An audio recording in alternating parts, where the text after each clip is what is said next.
Hey, it's Jay with 1791 Actual, doing a live stream on a Wednesday evening. Uh, just a little quickie, maybe not too quick. I would do a couple of things here, but um, I just went down to Springfield Armory and picked up an item that had come in for me, and we're going to go through. Kind of an unboxing. Yeah, I've already had the box open and already looked at it while I was down there, and kind of took a glance at it when I got it home. But I want to actually open it up here and go through it. I mean, I know from just glancing at it there at the shop that I that it's full of storage and shipping grease. I can tell by the smell. So we're gonna clean it, and we're gonna get it ready. Gonna do some range time tomorrow, and run through it. So this is first time that I've had anything from this particular manufacturer. You know, manufacturer being Orange Box. No, actually, it's not Orange Box. The manufacturer is. You might have seen that hint. Manufacturer is Springfield Armory since 1794. Since I'm 1791 actual, you know, they've been around almost as long as I have, or at least almost as long as the Second Amendment has. Springfield Armory, just a little bit of quick history on Springfield Armory, is that they were originally, I believe, Springfield, Massachusetts, and along the way, then sometime, if I remember my history right, maybe sometime in the late 80s, early 90s, maybe they shuttered that. That they are now located in Geneseo, Illinois, which isn't really all that far from Springfield, Illinois. So Springfield Armory still fits. And being an Illinois boy myself, regardless of our state government and our governor's our dislike for all things Second Amendment. Um, there are a lot of us that are, we're Second Amendment supporters. In fact, there are more red counties and red cities in the state of Illinois than there are blue. The only difference is, and the only reason that we have such a screwed up Democrat-run, Chicago-run political system in the state of Illinois is the population density of Chicago, Cook County, Springfield, and a little bit around my area here in the middle west part of the state. That population density versus the population density in the rest of the state, where we produce corn and beans in abundance. We produce hay in abundance to feed livestock, to feed people. We have the farms. We don't have the population density. So, we get run by them. But anyway, all that aside, I am 1791 actual, and I get on 2A rants on a regular basis. So what we're going to do tonight is we are going to dive into this Springfield Armory. This is a 1911. Comes in a nice little cardboard box, fairly sturdy box. Not anything to keep really, other than it's got this really cool logo and everything up in here. It comes with some registration information. It comes with a It's got a tiny little Allen wrench with it. Not sure what that's for. It's got the requisite lock. This one actually has their logo on it. Kind of cool. A little pamphlet with your registration information. And instead of a hard case, everybody's got hard cases all over the place. What do you do with hard cases? I mean, do you keep the gun in the case in your safe? Do you keep the case on a shelf somewhere? What do people really do with those cases? They're really not that useful. This nice little soft case. It is double zippered. It's got a little tang there for you can put one of those little tiny case locks through there. This is a whole lot nicer to toss in a range bag. So, you know, for what it's worth, this is the way to go. Let's open it up.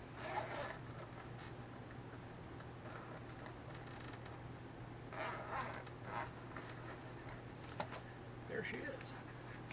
And I've already taken the chamber flag out, so that will go ahead and we'll rack her back. Slide stays open on empty mag. Mag button here. Pops the mag out. And that nice shiny chrome barrel. Nice chromed looking matte finish, skeletonized trigger. One of the things I love about a 1911, I've come to absolutely adore, is the trigger on a 1911 does not swing. It slides back evenly, releasing the sear. And I mean, it's just, there is, I don't care who you are, I don't care what you think, you may agree or not, a 1911 trigger, there's nothing better than a 1911 trigger, or 1911 style trigger. Nice chromed mag. You know what, I'm going to move that camera just a little bit.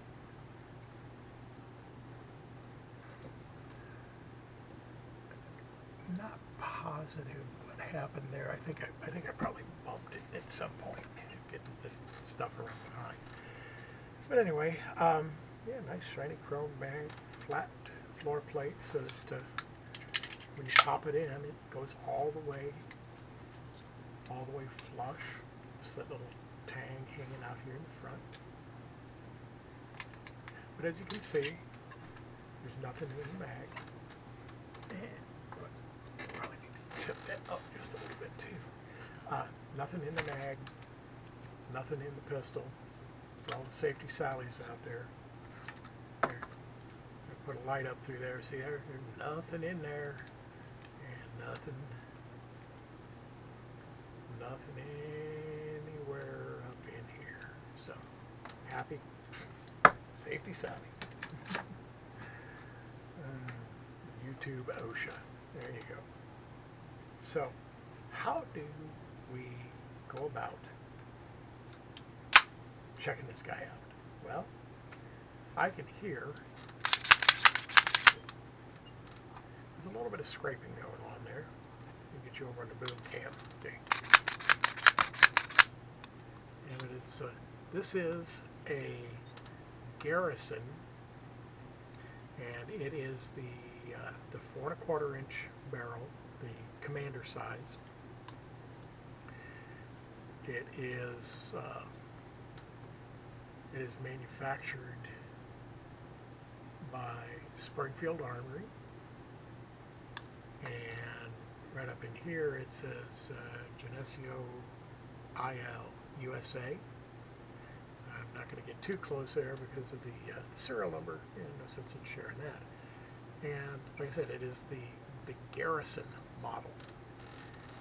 One thing different about this one than a lot of 1911s, if you're a purist, I apologize.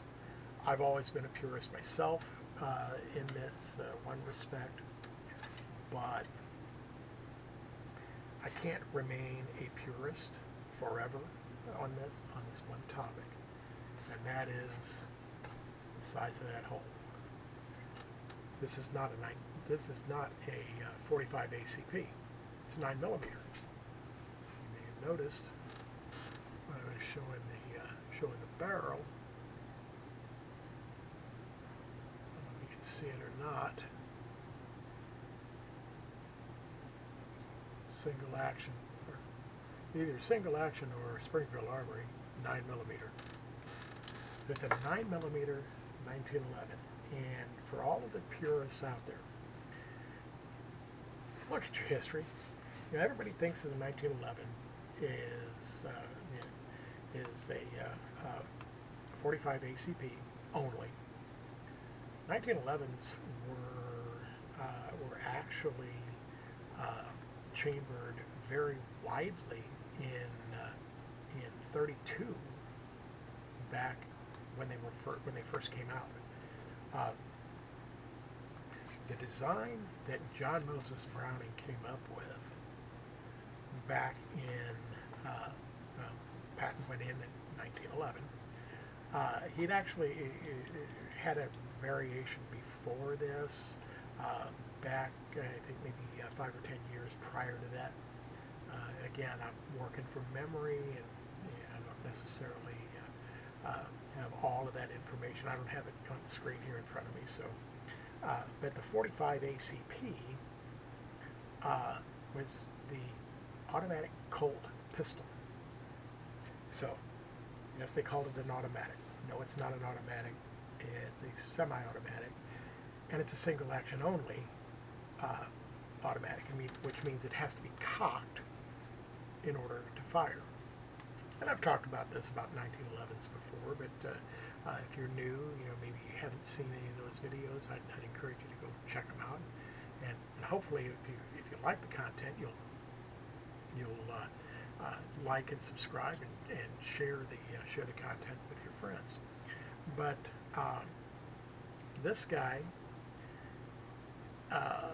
is like I said, he's 9 millimeter, and the 1911s were actually chambered in 9 millimeter fairly widely back during in the World War I, World War II era, and they're not as rare to be in a 9 millimeter as you might think. But anyway, and yes, you're going to see me pointing this at this boom cam occasionally. The only thing behind that boom cam is a window and a barn and a bunch of trees. So there's nobody over there. And I'm sorry, as I recently heard Ken Hackathorn comment, if you're scared by me pointing this at that camera, thinking that bullet is somehow going to magically come through that camera and come through your screen, whether it's your phone or your computer or your tablet or whatever, that bullet is going to come from here, it's going to go into the camera, it's going to come out the other side of the camera and get you.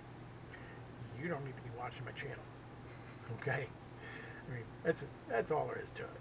All right. I'm not doing anything unsafe. It's unloaded. It's unloaded. I do have a spare mag.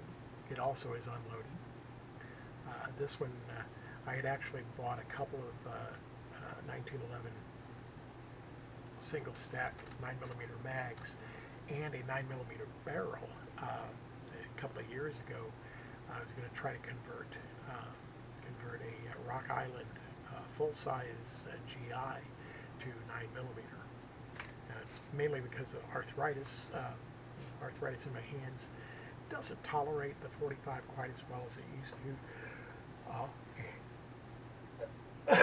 Excuse me. I do still have. I don't have that Rock Island anymore. As a matter of fact, I do still have my T-sauce that you've seen me do videos on. I really like these grips. They're actually walnut grips from the factory, not plastic, walnut. This guy is a forged steel slide, forged steel frame, walnut grips with the double diamond design and the Springfield Armory logo.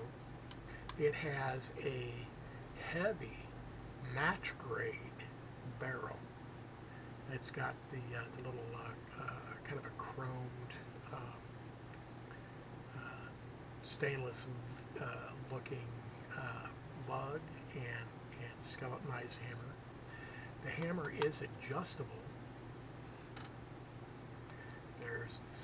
This is what that tiny little Allen wrench is for.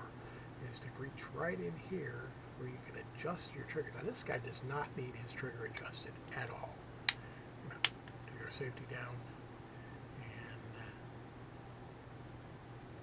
want you to watch the movement. Now, when I cycle it, I also want you. I missed my opportunity there. I want you to watch and listen for the reset. There's the reset. There is no take up until the next shot. I mean, that's tight. That is really tight. Sadly, I don't have a trigger weight gauge to tell what it is, but I believe it's supposed to be somewhere around 6 pounds. Not super heavy, but not super light. So, gone through the outside. For 1911s, they are single action only. Has to be cocked. You cannot pull that trigger. Can't do anything with that trigger at all unless it is cocked fully. Now this one, unlike other 1911s that I've had that have been more the GI model, this has got the extended beaver tail. It cupped so that your hammer actually resides down into that pocket, such that when it's cocked, that hammer is nicely down out of the way. It's not going to snag on anything. It's also got kind of an extended flare on the grip safety.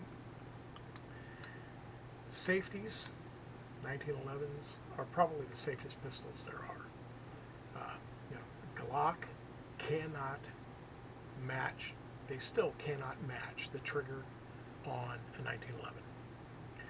And for everybody that wants the same trigger pull on the first shot and subsequent, that doesn't like the double action, single action, you need to be running one of these bad boys. It's heavy. Yes, it's heavy to carry.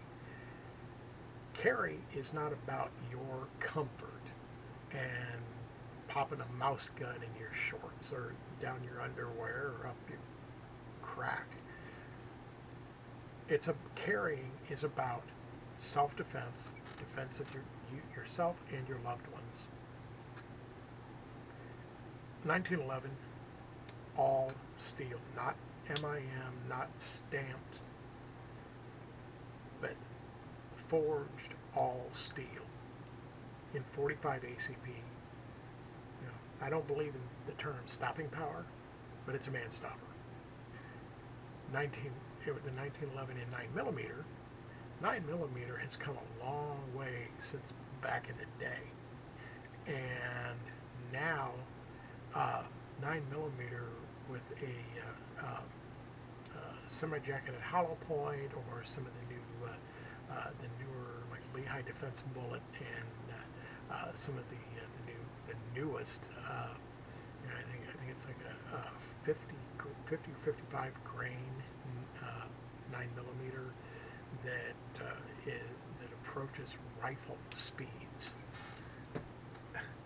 I've got data that I've been collecting for about the last year or so on various ammunition and the combination of perceived recoil and the impact. And the data says that 9mm some of those 9mm are, they're hitting pretty hard. So from safety standpoint, with the manual safety up, nothing can happen, obviously. Put that safety down now. The trigger still will not do anything. You have to have this safety down. This has to be fully depressed, and then you can pull the trigger. So your hand goes in, cups in nicely, the heel of your hand pushes on that, and you can actually see this drop just a little bit. Put your finger in there, squeeze, and there it goes. Let off, there it goes. Okay. So there's that part. So let's go ahead and disassemble it. He disassembles just like any other 1911. He's probably going to be a whole lot tighter because his tolerances do seem to be extremely tight. So for starters, we're going to rack him. And you see, I've been seeing a lot of people push out this pin and take the barrel and lug and slide off all as one piece. Okay, I can kind of see where, yeah, maybe. But I'll tell you what, that is really hard on your recoil spring, because your recoil spring is held captive inside this channel. You remove that, and that recoil spring is going to dance. It can dance out. So I would encourage you, don't follow that process. That is not the way a 1911 is designed to be taken down, no matter what some internet moron tells you. And I don't care who it is. I mean, hell, it could be Mass Ayub, it could be Ken Hackathorn, it could be Hickok, it could be any of them. And I don't care. That is not the right way to take down a 1911. The way you take down a 1911 is this. You cock it, you put on the safety, you set it on its ass. You may need a tool for this. If you do, that's okay. Those have been around forever too. You push down on that button and rotate this barrel bushing, keeping good pressure on that so that it doesn't launch into space. You turn your barrel bushing clockwise to the 9 o'clock position. Let this up slowly. Take the button off. Toss it over here in the tray. Now, you can rotate that barrel bushing back through to about the 4 o'clock position.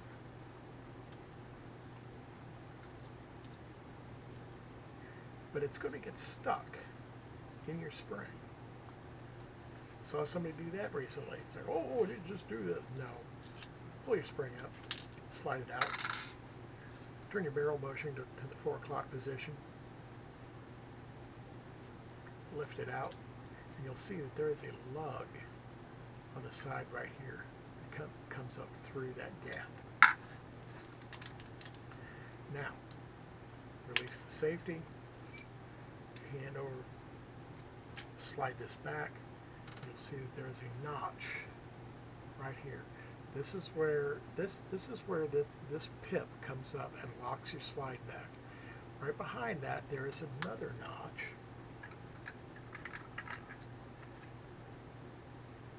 Just here.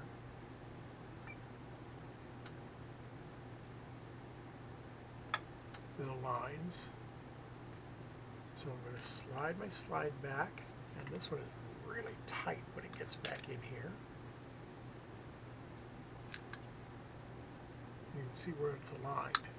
Now I can push on this side, and that starts to slide out. Now, this being new, I'm going to have to actually take a punch, actually the back end of a pick, and kind of press that through so that I can get to it, pull it out. And the nice part is right now there is no spring tension, so you don't have to worry about that slide flying off. Kick that forward. You're going to hold it in your hand. You're going to catch your guide rod. This one actually has a longer guide rod than the TSOS or the Rock Island. So it's got a really nice guide rod. It's still a hollow guide rod. I don't know. I guess they're trying to save weight, but you know, who in the world needs to save weight on a 1911? Get over it.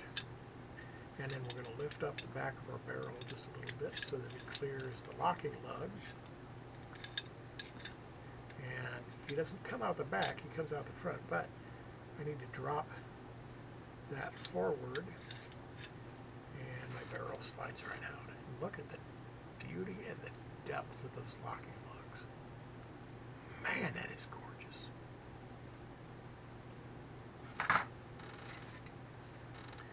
So now we're to that point of where we are field stripped. I'm not going to take it down any farther. I really don't see a whole lot of need to get into the internals and all that, but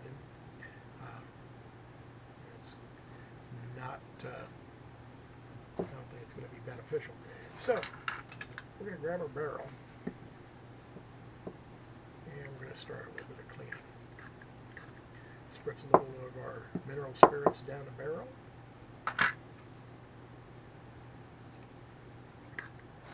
Quick spritz.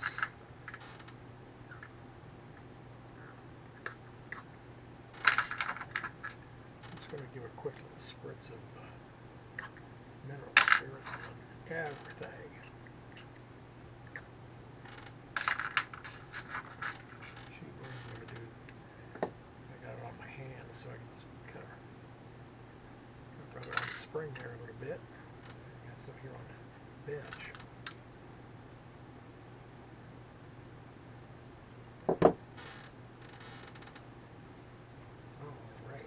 Now, we are going to grab us a brush and that's not going to work, is it?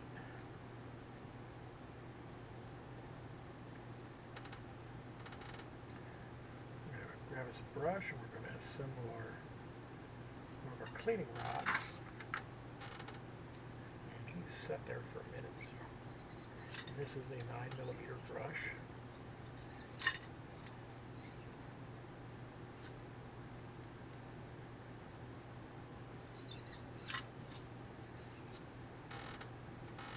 And let's put a light in that hole. Oh, that's pretty. That is just really pretty in there. Okay. So we don't need that anymore.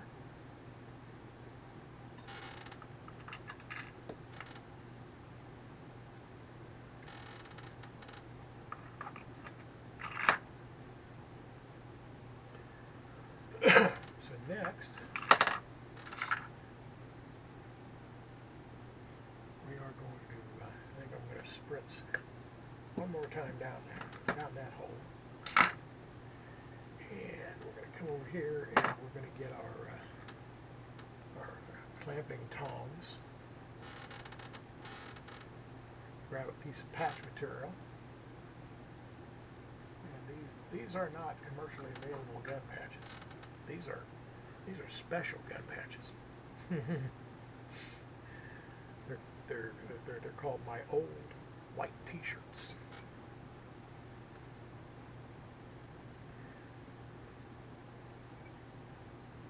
White 100% cotton T-shirts. All they are.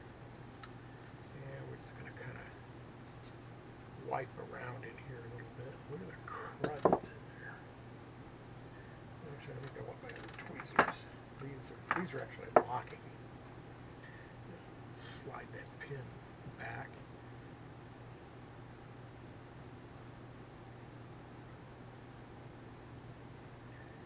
Pinch it, slide that pin forward, and it holds nice and tight. I also want my brush. And put a spritz on the brush.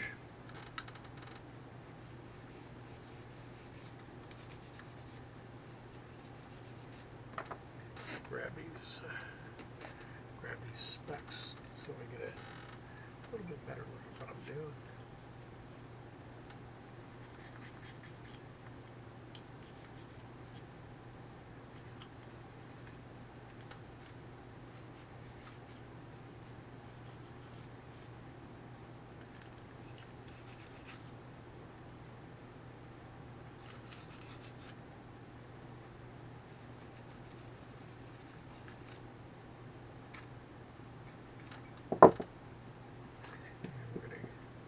Spritz on the small end, and we're going to get down in these rails really well.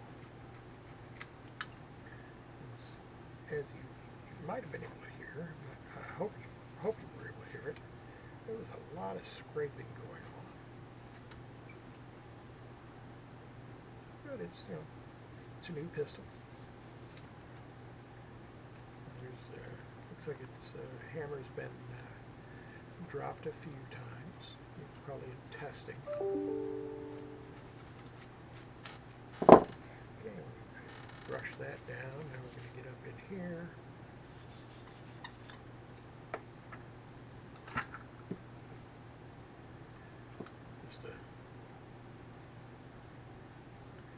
Just a hair more spritz. And you've heard me talk about it before, I clean with straight mineral spirits.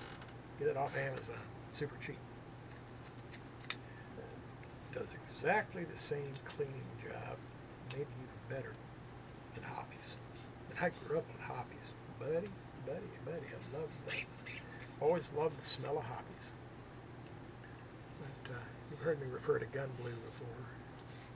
It's Gun Blue 420 or something like that channel. You've heard me talk before about him and what I discovered, what he shared about what Hobbies and all of those cleaning products are. It really boils down to all you need is mineral spirits. And you notice I did not spritz down in here. There's a reason for that. That is where your firing pin comes through. And you don't want a bunch of crap being able to get down in there around your firing pin and get dust sticking to it. So there's the extractor. Okay, that all looks good. Put our light down in here on the extractor one time. Nice extractor. Yeah, that breech face looks like it's had maybe 3 or 4 rounds, based on how that breech face looks.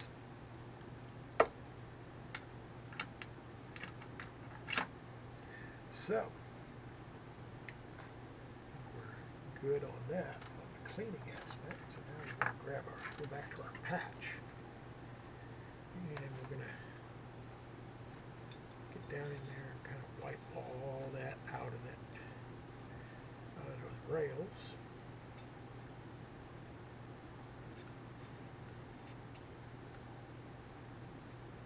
And using this it's like like having a giant Q-tip to work with. And we get down in here, clean the bottoms and the sides out of these barrel lug points. Okay, all that looks good. Now we'll go back to our frame 1. It's a heavy frame. That is a nice heavy frame. Make sure our rails here are clean.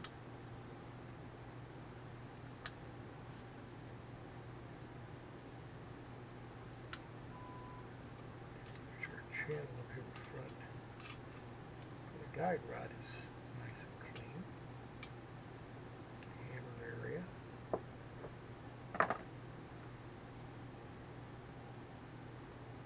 And you hear a lot of people say, you gotta run a 1911 wet.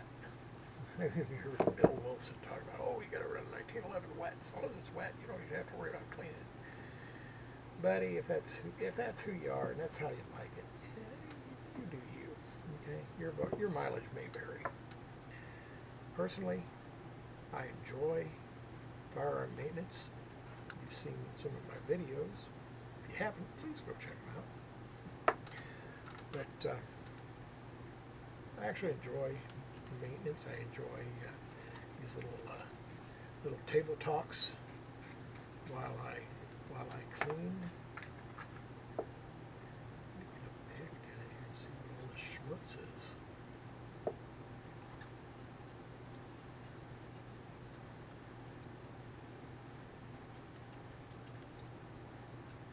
Yeah, it looks like they fired it in testing and didn't. And yeah, I don't know that I would expect anything else, but they apparently did not clean it after test firing. It left that for me. Cool. Because I love cleaning the guns.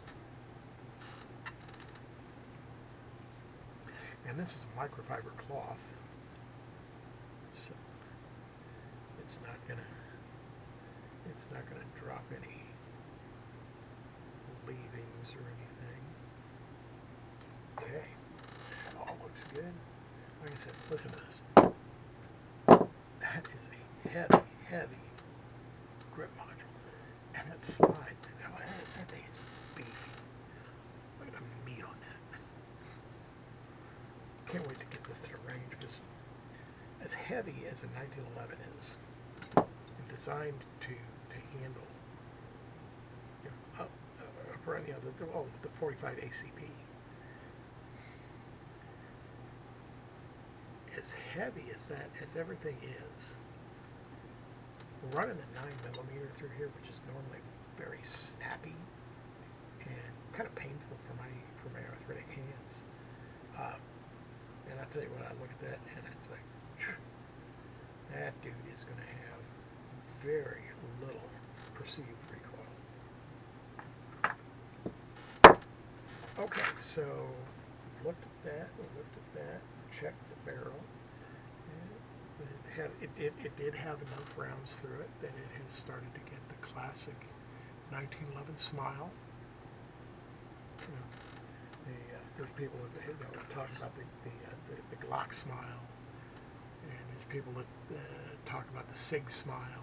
Well, 1911's got a smile too, and you would think that only guns with a tilt barrel would catch that. But this has actually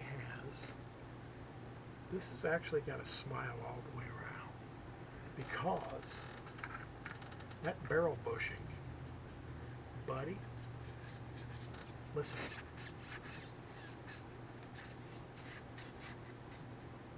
that is one tight barrel bushing. I mean, it is well machined.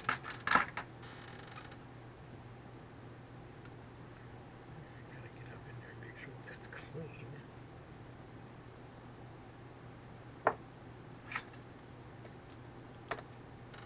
And you can actually see a ring in there up here toward the upper end.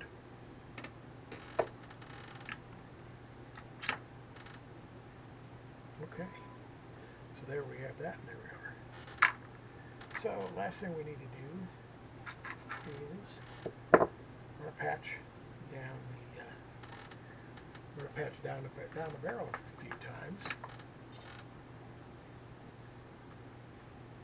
For that, we've got our handy dandy mil-spec, quite appropriate for a 1911 called a Garrison, mil-spec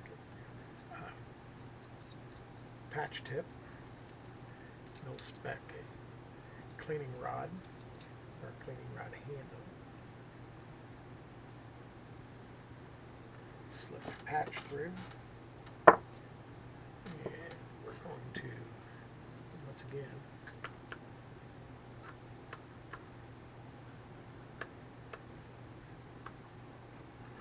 little spritz.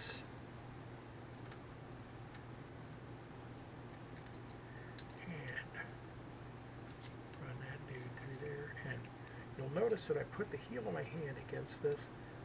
See how that rotates? If I grab this, I'm going to be putting pressure against the lands and grooves of the rifling. If I just put my heel of my hand against this and push, the patch is going to follow the rifling. So when I go in, the patch is going to follow the rifling, and I hope you can see it right here on that flat area. See how it rotates? It automatically rotates as the patch follows the rifling. Same thing coming out. Grab it this way, bring it back, and it will rotate back the opposite direction.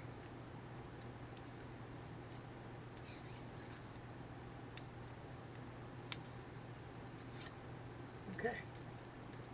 And one more time into the hole with the light. Man, that's pretty. It is pretty. That is what's called a match grade barrel. In other words, that barrel is machined to such tolerances that it is worthy of a competition shooter, which I'm not. I'm definitely not a competition shooter. So we're going to put him back together. We're going to lay that lug down, slide our barrel in. I want to feel that lock up and that fitment, because that is just, I mean, that's tight. It's really nice and tight. Okay, so time to lubricate. All right, as Gun Blue says, you don't over lubricate. Never, never, never over lubricate your firearm. People will tell you that the 1911's got to be run wet. I say it doesn't.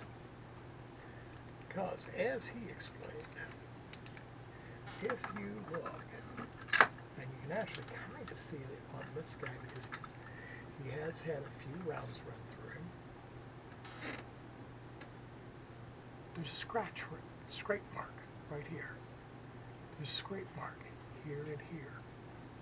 There's some scrape mark here and here. This is where this rail, there's actually I'm noticing a little bit of scrape mark right down in this area.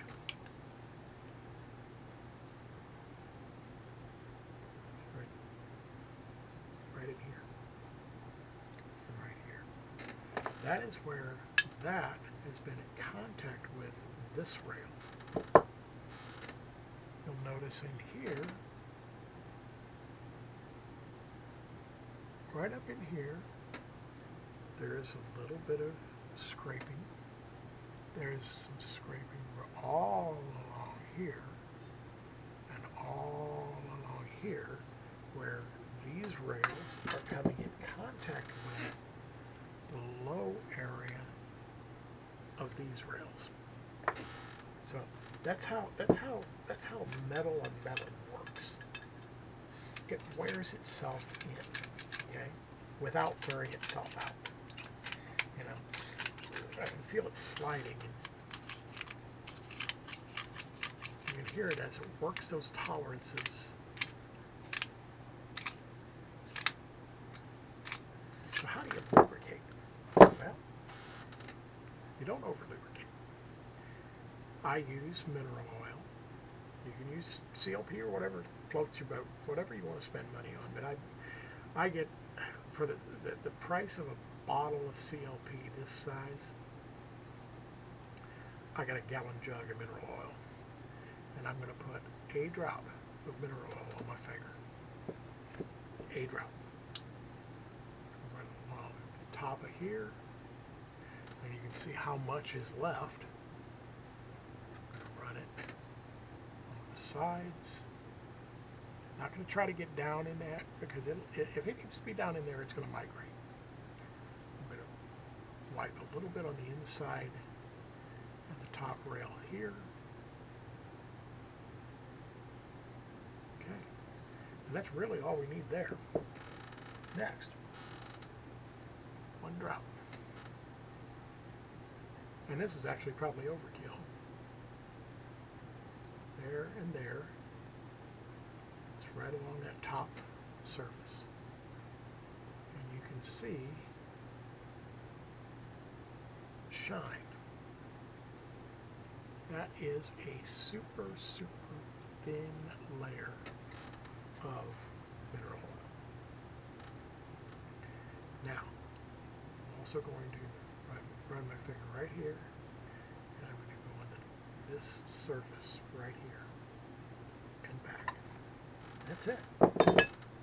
That's all the lubrication she's getting. She doesn't need any more than that.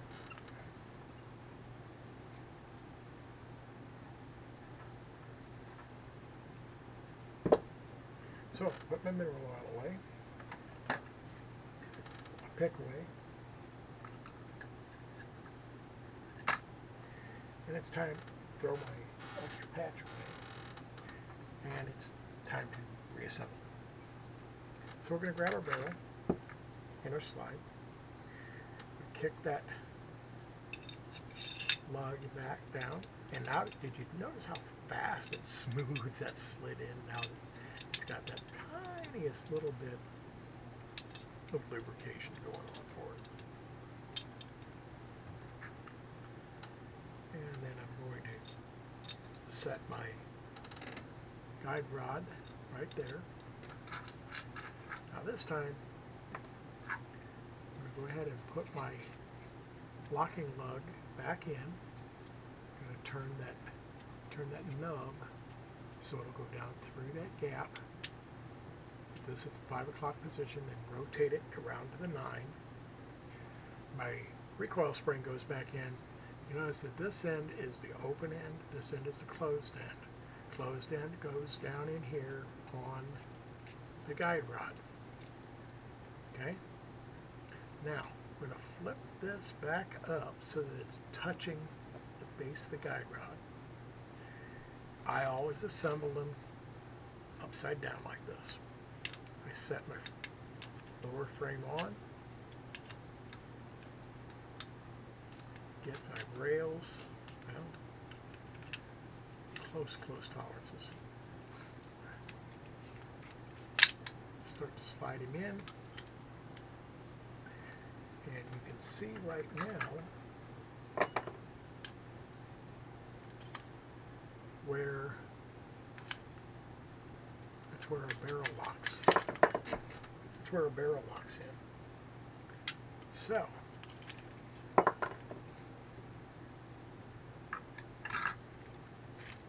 slide that forward. Actually, shouldn't have slid that forward quite that far forward just yet. Now my lug is out of position.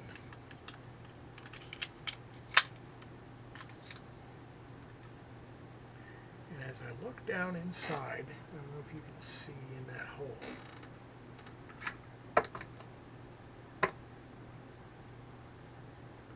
That is where your takedown pin fits.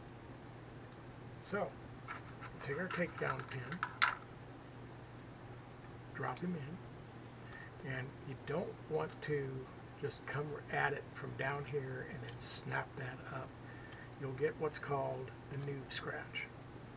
And actually, I have already managed, because she's so tight, I have already managed to get a noob scratch right there. And you know it's a noob scratch because that's right where this comes up. So, we're going to slide this back until this notch is directly above here. And we're going to slip this out, set that right in front of it.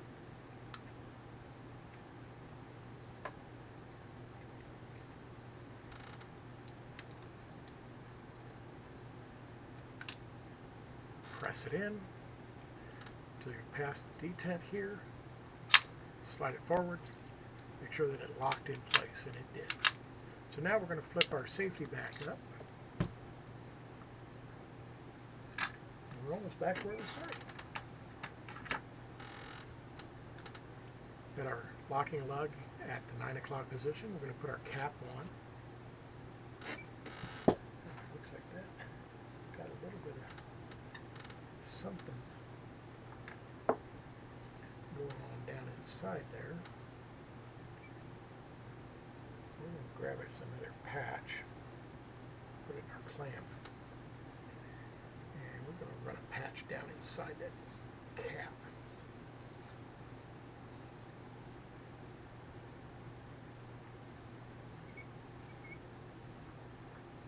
Okay, that's better.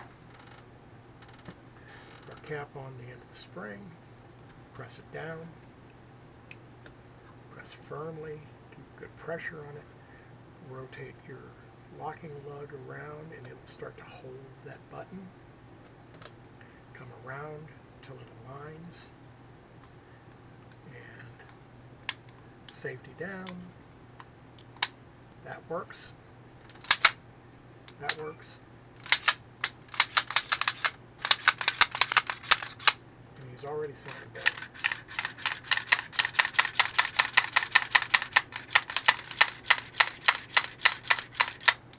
Tomorrow you'll get, you'll probably get a couple hundred rounds through him.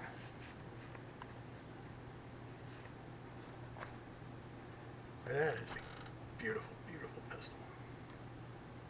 pistol. And I've got I've already have a commander length, really nice 1911 holster made by 1791 gun leather. My favorite holster maker. And no, they don't know me other than the fact that, you know, somebody looks and says, hey, he ordered again. Okay. We'll take a look at our mag. Doesn't really look like it needs anything done. I don't lubricate mags either. Just keep them nice and clean.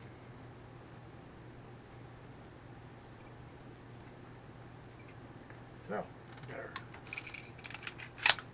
this mag, it's actually got a, it's not a Wilson Combat, but it's got that kind of a look to it, that little bit of an extension. It's not an extra round, it's a 10 round mag, which basically makes it legal in any state.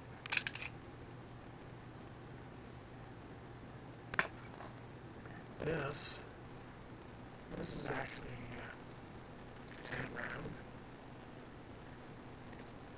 Holes aren't numbered, but they're the same. They're the same hole pattern. Outside is about 1911.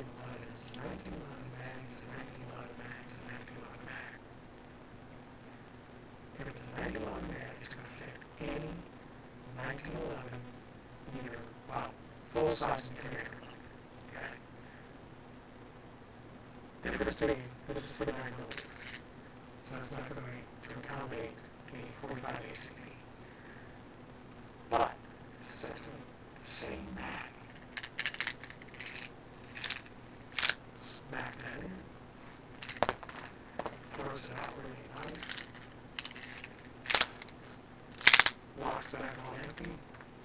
Cannot drop it on an empty mag. You're going to collect it. And you're going to put a loaded mag in which case it's going to strip that top round off and put it into the battery. Or drop it empty. Alright. And everything looks as designed. We're going to go ahead and pop that mag up and get it right in here.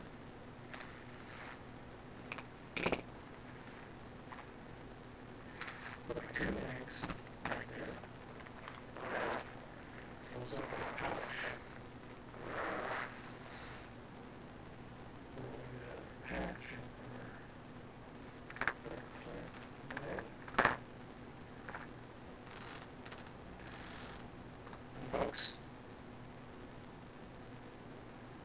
appreciate you sitting in. Been here for almost an hour. I hope you enjoyed it. Talking about the Springfield Armory 9mm 929. The commander length of the Garrison. Springfield Armory since 1794. And this is James 1791 actual. This is 1791 gun leather. That's not my company. 1791 gun leather holster. And the classic brown outside waistband holster. I've also got a couple sticky holsters that I use for inside waistband. Work very well. But I appreciate you sitting in, and hope you found out something interesting. And if you have questions or comments, leave comments in the comments section down below. I do look at those small channels, so I look around my channel all the time, and I look for comments, and I respond to a lot of stuff. I appreciate you stopping by. And to my friends, to my subscribers, I appreciate you. We're trying to grow the channel, between the 3D printed stuff and the shooting and the guns and the reloading, which I'll get back to some reloading here shortly, especially since I'm going to run a whole bunch of 9mm tomorrow. I'm going to need to reload some 9mm. But to Amelia and Liliana and to Danny, I appreciate you guys. You've been great friends, especially in the case of Danny for referring your friends. You've been very useful and beneficial to the channel, I think, in the friends of yours that have come check things out and commented. I want to welcome. For a little bit, Yulia had been off of the channel, and she's back to the channel, and glad to have her and her sister back, and hope you guys enjoyed it, and we're having a good time. So until next time, like, subscribe, share, hit that notification bell so that you get notified anytime I get on here with a new hour-long cleaning session, or just a quick little rant or a short. And until next time, God bless, and see you on the other side. 1791 actual.